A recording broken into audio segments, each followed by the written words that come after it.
आज की कहानी डॉक्टर अनुराग और डॉक्टर सपना की है। दोनों बहुत ही जबरदस्त डॉक्टर थे। खास तौर पर अगर डॉक्टर सपना की बात करें तो वो स्त्री रोग विशेषज्ञ थी। उनके पास जब भी कोई पेशेंट आता था तो वो निश्चिंत हो जाता था कि अब मैं ऐसी जगह आ गया हूं कि यहां पर मेरी समस्या का समाधान हो ही जाएगा। लोगों का उनके ऊपर बहुत विश्वास था। वहीं डॉक्टर सपना के पति डॉक्टर अनुराग एक नेफ्रोलॉजिस्ट थे। आपको बता दें कि किडनी विशेषज्ञ को नेफ्रोलॉजिस्ट कहा जाता है। वो भी अपने क्षेत्र के एक माने हुए डॉक्टर थे। अच्छा, एक चीज आप में से कई लोगों ने महसूस की होगी कि कुछ डॉक्टर्स ऐसे होते हैं जिन्हें बस आप एक बार देख लेते हैं तो ऐसा लगता है कि हमारी आधी समस्याएं दूर हो गई। उनको देखकर ही बुखार छूमंतर हो जाता है। ये दोनों भी उसी तरह के थे कि वास्तव में इनके पास जो भी पेशेंट आता था उसकी आधी समस्या, उसकी आधी बीमारी तो उन्हें देखकर ही दूर हो जाती थी। वो इतनी प्यार से बात करते थे। वैसे सभी डॉक्टर प्यार से बात करते हैं, लेकिन किसी किसी को आप मन से खुलकर अपनी समस्या बता सकते हैं और वो जो कहते हैं वो बात आपको उचित लगती है, समझ आती है, आप उन पर विश्वास करते हैं। ईश्वर का दूसरा नाम होता है डॉक्टर। डॉक्टर वास्तव में भगवान का दूसरा रूप होते हैं। वो हमेशा आपके लिए हाजिर रहते हैं। कभी भी आपको जरूरत पड़ जाए, रात दोपहर दिन शाम, उन्हें वास्तव में अपनी कोई भी सहूलियत से ज्यादा आपकी फिक्र होती है। तो जब ये दोनों इतने ही प्यारे हैं, इतने ही सज्जन हैं, तो इनके घर में समस्या ने कैसे घर कर लिया? दरअसल उन दोनों की एक बिटिया थी। वो 3 साल की हो चुकी थी। जब से बिटिया का जन्म हुआ था, दोनों ही पति पत्नी बहुत खुश थे। जिस दिन से वो उनकी जिंदगी में आई थी, उसके बाद से उनके पास खुशियां झोली भर के आ रही थी। वो हमेशा ईश्वर के सामने नतमस्तक होते थे, उनका आदर सम्मान करते थे और फिर अपने अपने ऑफिस, अपने अपने क्लिनिक चले जाते थे। बिटिया जब 3 साल की हुई तब उनको समझ में आया कि उनकी बच्ची सामान्य बच्चों की तरह नहीं थी। 3 साल की होने के बावजूद भी वो 1 साल के बच्चों जैसी थी। वो अभी ढंग से चल नहीं पाती थी। अब उनकी चिंताएं थोड़ी बढ़ती जा रही थी। उन्हें वास्तव में समझ नहीं आ रहा था कि ऐसा कैसे हो सकता है। धीरे धीरे समय बीता और अब गुड़िया 7 साल की हो गई थी। वो बड़ी तो हो गई थी, लेकिन अभी दिमाग उतना विकसित नहीं हुआ था। वो आज भी बच्चों वाली हरकतें ही कर रही थी। बच्चों की तरह उठना बैठना, खाना पीना सब बच्चों की तरह ही था।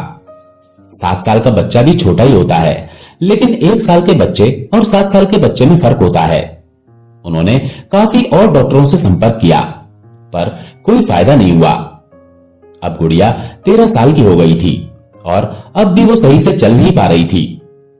उसके कदम जमीन पर ऐसे पड़ रहे थे जैसे कोई चलना सीख रहा हो। दोनों पैर स्वस्थ थे, लेकिन चलने में असमर्थ थे।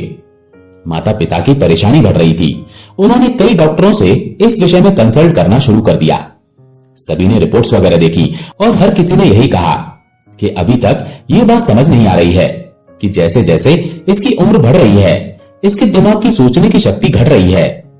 किसी को भी समझ में नहीं आ रहा था कि आखिर बीमारी क्या है। उसके बाद उन्होंने विदेश में डॉक्टर से कंसल्ट किया।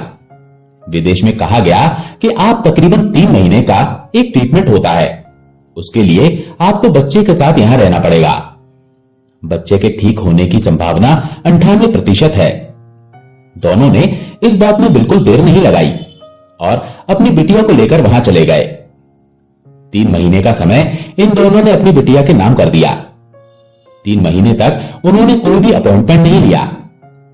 3 महीने बीत जाते हैं, लेकिन समस्या वही की वही थी। कोई भी परिवर्तन नहीं हुआ। लेकिन आज उन्हें एक ऐसा पर्चा मिला, एक ऐसी रिपोर्ट जिस पर साफ लिखा था कि ये पूरी जिंदगी के लिए अब ऐसी ही रहने वाली है। इसके दिमाग का विस्तार नहीं हो सकता।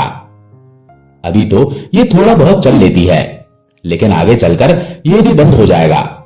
हाथों की मूवमेंट भी बंद हो जाएगी और फिर एक समय ऐसा आएगा जब ये सांस लेना भी भूल जाएगी।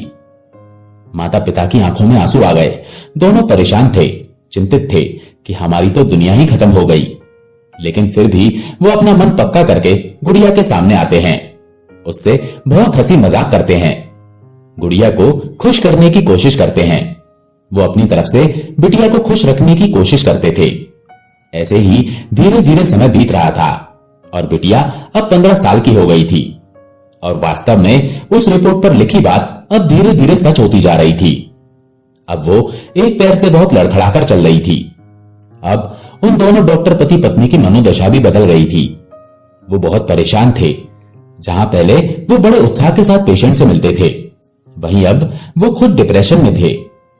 डॉक्टर सपना अपने पेशेंट के सामने बात करते करते कभी भी रोने लग जाती थी और डॉक्टर अनुराग भी पेशेंट से बात करते करते अक्सर उदास हो जाते थे।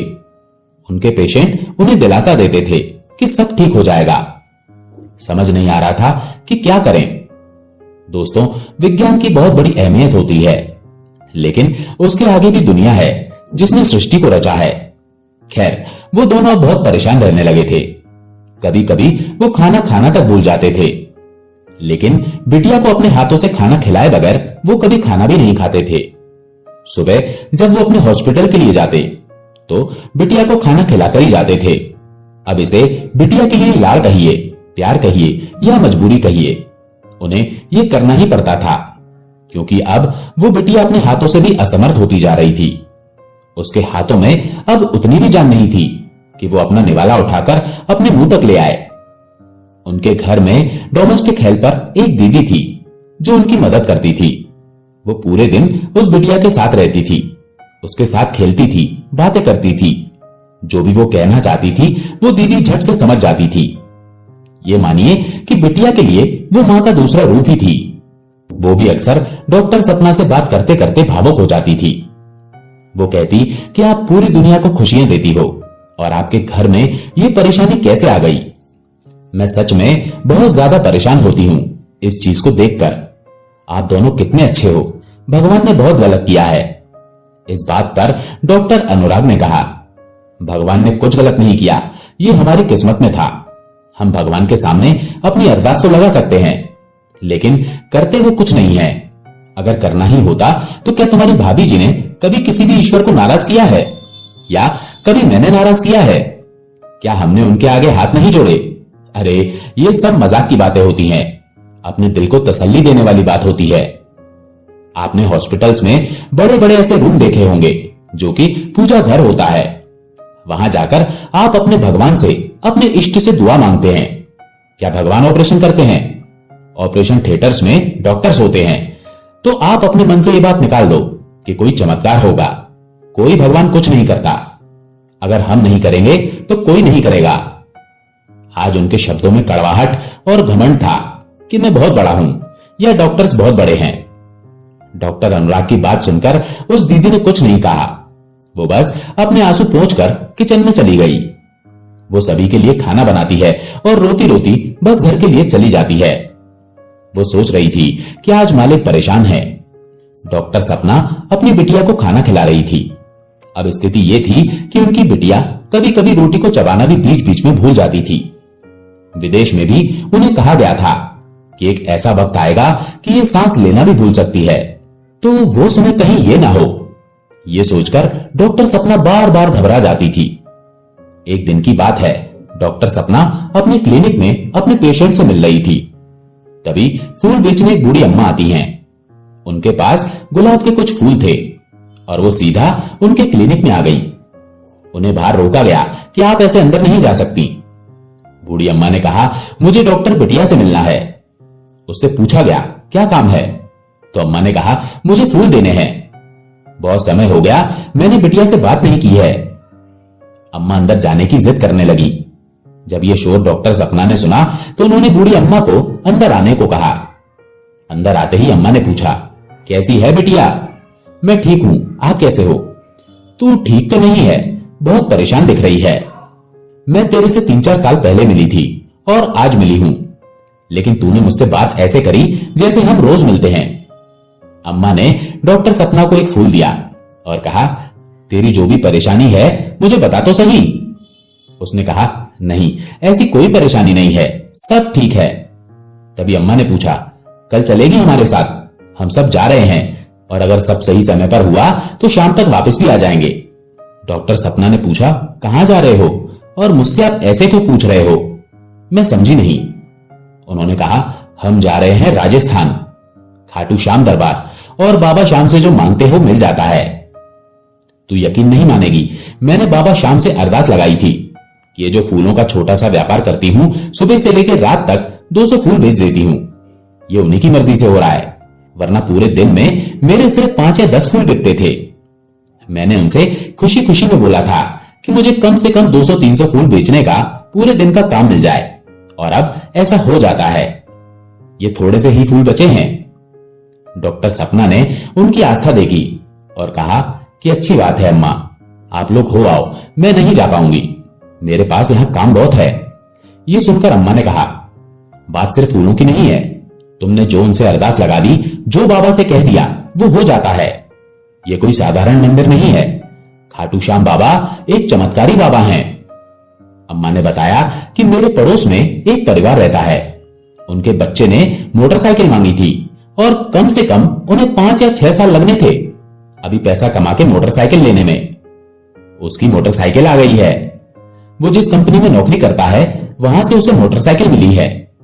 क्या यह चमत्कार नहीं है? डॉक्टर सपना हंसने लगती है और कहती हैं, हाँ अम्मा, चमत्कार तो है, उनको मोटरसाइकिल मिल गई, आपको गुलाब के फूलों का काम मिल गया। लेकिन अम्मा, मेरी समस्या थोड़ी बड़ी है। मेरी बिटिया मेरा साथ छोड़ रही है और मैं रोज उसे धीरे धीरे दूर होते हुए देख रही हूं। क्या कहोगे अब? स्कूल नहीं जा पाई क्योंकि स्कूल के शुरुआती सालों में उसका मजाक सा बन गया था, और अब उसकी स्थिति ऐसी है ही नहीं कि मैं उसे स्कूल भेज पाऊं। जितना सभी बच्चे इस उम्र तक जानते हैं, पढ़ते हैं, उतना मैं उसे पढ़ाती हूं। वो अलग बात है कि वो पढ़ नहीं पाती। और क्या कहूं मैं आपके खाटू श्याम बाबा से जाकर, वो बिटिया को ठीक कर देंगे? तो अम्मा ने सारे फूल उनकी टेबल पर रख दिए और कहा, यह तो बहुत छोटी सी बात है, वो तो यूं ही ठीक कर देंगे, अब तू मेरे साथ चलेगी। अम्मा ने बहुत ज्यादा जिद की, पर डॉक्टर सपना ने मना कर दिया कि अम्मा, मैं नहीं जा सकती, आप मेरी बात को समझिए, यहां लोगों को मेरी ज्यादा जरूरत है। इन सभी को छोड़कर मैं ईश्वर के दर्शन करने चली जाऊं, ऐसा नहीं हो पाएगा, मैं माफी चाहूंगी। उन्होंने मना कर दिया। घर पहुंचने के बाद डॉक्टर सपना ने अपने पति डॉक्टर अनुराग को सारी बात बताई।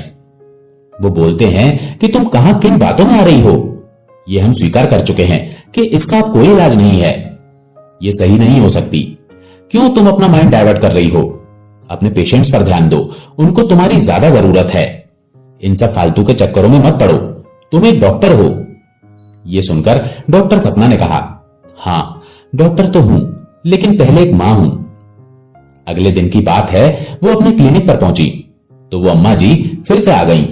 आज अम्मा के पास फूल नहीं थे क्योंकि सारे फूल वो बेचकर आ चुकी थी। वे कहती हैं कि तुमने मना कर दिया तो सभी का जाना कैंसिल हो गया। आज बस गई ही नहीं, मैं तो बस यही बताने आई थी। तो डॉक्टर सपना हंसने लगी और बोली, अरे मेरी वजह से आप लोगों का प्लान कैंसिल हो गया? ओहो अम्मा, अगर आपको जाना है तो बाहर हमारी गाड़ी है, वहां हमारा ड्राइवर है, आप उनके साथ चले जाओ। तो अम्मा ने कहा, अच्छा मुझे इतनी बड़ी गाड़ी में बिठाएगी, मैं डर जाऊंगी, तू भी चल मेरे साथ। तो डॉक्टर सपना ने कहा, मैं नहीं जा सकती। अम्मा ने फिर कहा, एक काम करते हैं, कल तो छुट्टी रहती है तेरी, तो कल सुबह सुबह चलते हैं, शाम को वापस आ जाएंगे। डॉक्टर सपना ने फिर कहा, अम्मा मैं नहीं जा सकती। यह सुनकर अम्मा ने एक बात कही जिसकी वजह से वो सोच में पड़ गई। अम्मा ने कहा कि मैं ऐसी पहली मां देख रही हूं जिसको पता है कि वो अपनी बिटिया को बचा सकती है, लेकिन वो बचाना नहीं चाहती। यह सुनकर उनके पैरों के नीचे से जमीन निकल गई। डॉक्टर सपना एकदम से बोली, अम्मा आपने ये क्या बोला? अम्मा ने कहा, बिटिया मैं जानती हूं वो तेरी बिटिया को ठीक कर सकता है, उसके बाद भी तू नहीं जा रही है, कैसी मां है तू? और अम्मा ये बोलकर चली गई। अब वो जब अपने घर पहुंची तो रात में उन्हें नींद नहीं आ रही थी। बार बार अम्मा की वो बात याद आ रही थी। तभी रात के करीब 12 बजे किसी और डॉक्टर का उनके पास कॉल आता है, और वो भी स्त्री रोग विशेषज्ञ थी।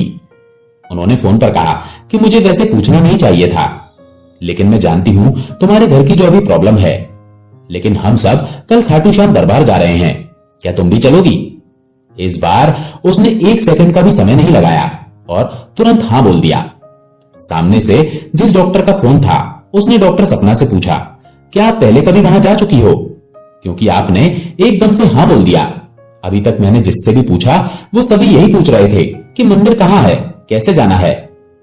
तो डॉक्टर सपना ने बताया कि नहीं, मैं वहां कभी नहीं गई।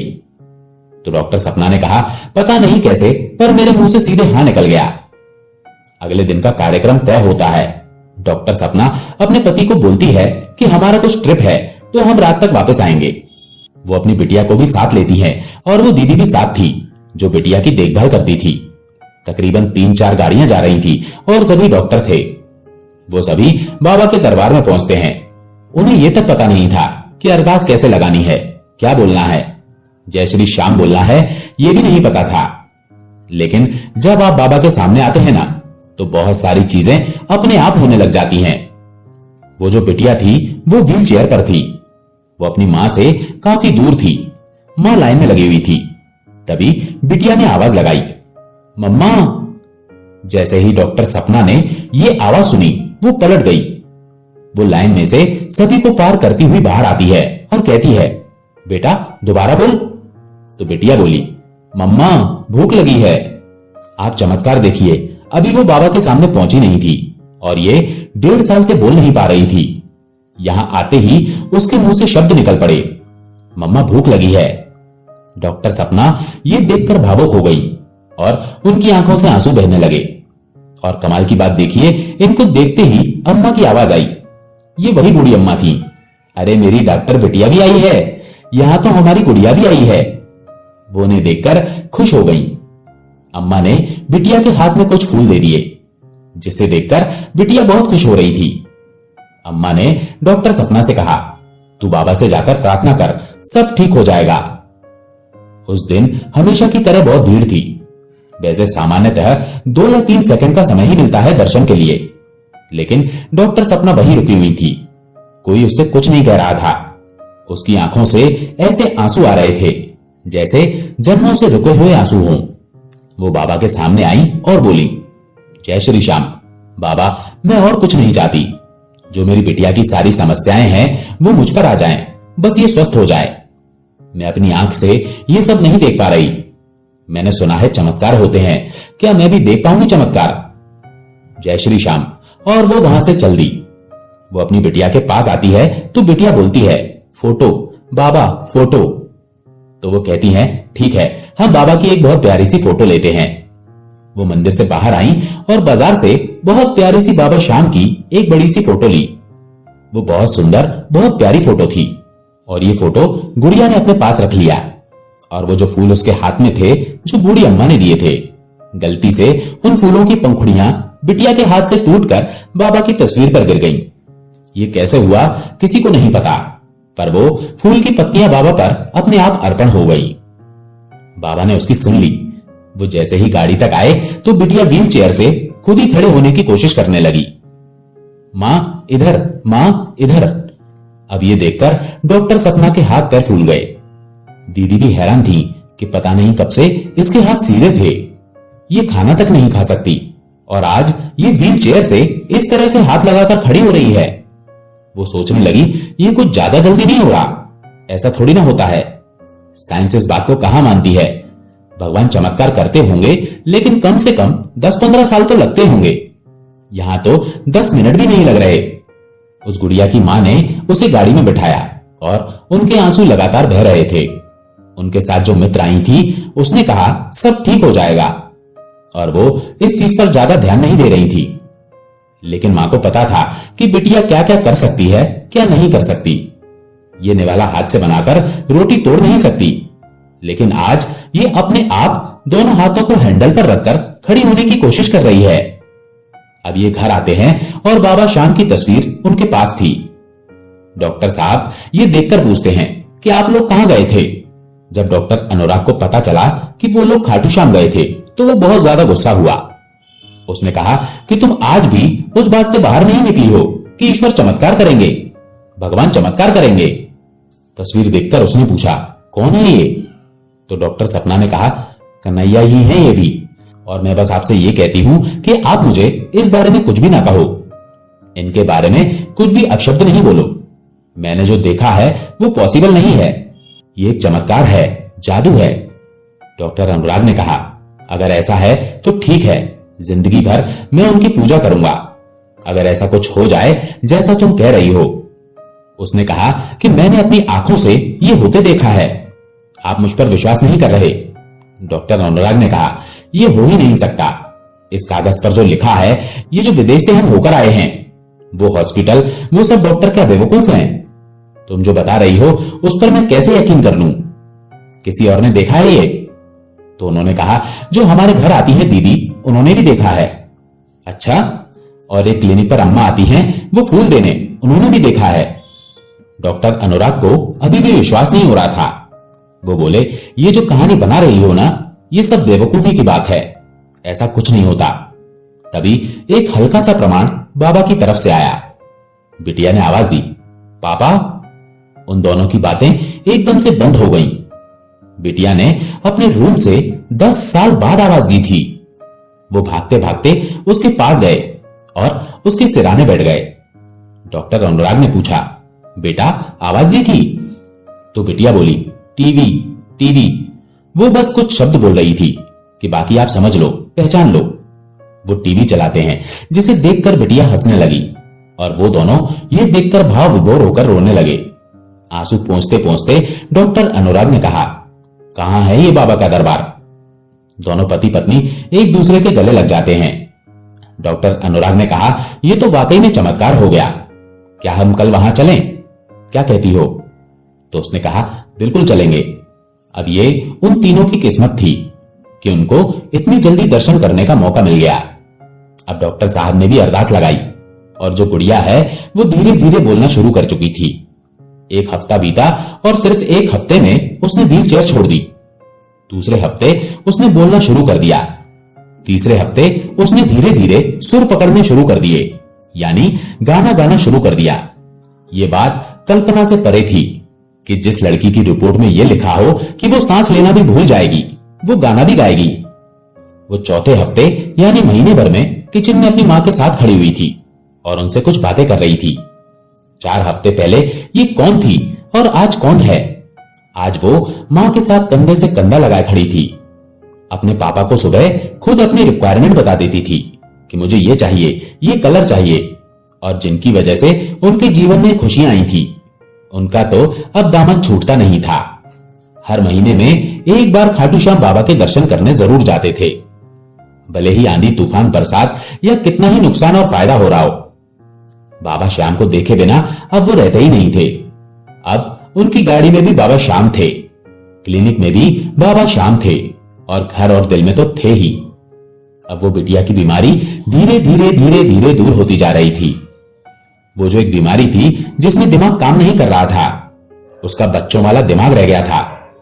वही बिटिया अपने एरिया में एक शतरंज प्रतियोगिता जीत जाती है, जिसमें तकरीबन 50 लोगों ने भाग लिया था। देखिए, शतरंज एक ऐसा खेल है जिसमें आपको बहुत आगे तक की योजना बना के चाल चलनी पड़ती है। तो वो लड़की एक ऐसा खेल कैसे जीत सकती है जिसका दिमाग उसको ये तक नहीं बता पाएगा कि आगे चलकर ये सांस ले पाएगी। उसके मां बाप बहुत ज्यादा खुश थे। अब वो बिटिया पढ़ाई भी कर रही है और एक सामान्य जीवन जी रही है। दोस्तों, अगर विश्वास हो तो ऐसे चमत्कार संभव हैं। आशा है ये कहानी आपको पसंद आई होगी। अगर पसंद आई हो तो वीडियो को लाइक करके कमेंट में जय श्री श्याम जरूर लिखें। जय श्री श्याम।